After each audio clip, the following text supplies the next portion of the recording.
Good evening everyone. तो आज हम बात करने जा रहे हैं, एक नंबर आता है जिसको कहते हैं रिप्लेसमेंट नंबर या फर्टिलिटी नंबर या फर्टिलिटी रेशियो। ठीक है, ये होता क्या है और इसको कैसे डिफाइन किया जाता है।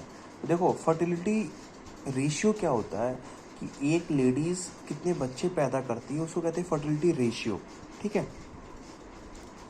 तो अगर पॉपुलेशन को एक साइकिल में बने ही रहना है, ठीक है, और ना पॉपुलेशन ज़्यादा हो ना कम हो, उतना ही स्टैग्नेंट मेंटेन रहे, तो फर्टिलिटी रेशियो हमेशा 2.1 होना चाहिए।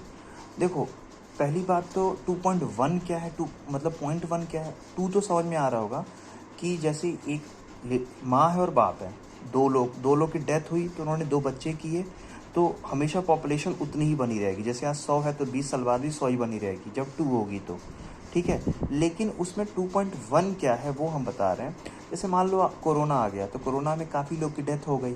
ठीक है, तो कभी भी अगर ऐसी सडन डेथ होती है, सडन कोई डिजीज़ क्रिएट हो जाती है, तो उसको मिनिमाइज़ करने के लिए उस नंबर से थोड़ा सा ज़्यादा नंबर होना चाहिए।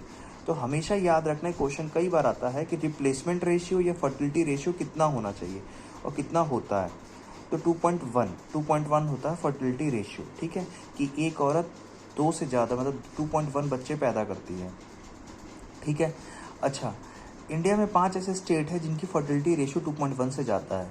ठीक है, तो उसमें बिहार नंबर 1 पे है। बिहार में फर्टिलिटी रेशियो बहुत ज़्यादा है, 3 के अप्रॉक्स है। ठीक है, तो अगर फर्टिलिटी 2 से ज़्यादा है तो हमेशा पॉपुलेशन इंक्रीज़ होगा।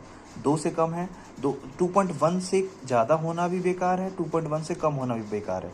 अगर आपको चाहिए कि हमारी कंट्री का पॉपुलेशन बढ़े तो 2.1 से ज़्यादा रखो, पॉपुलेशन चाहते हो कम हो तो 2.1 से कम रखो, और चाहते हो कितना ही मेंटेन रहे तो 2.1 ही अप्रॉक्स रखो। ठीक है, तो इसको कहते हैं फर्टिलिटी रेशियो या रिप्लेसमेंट रेशियो।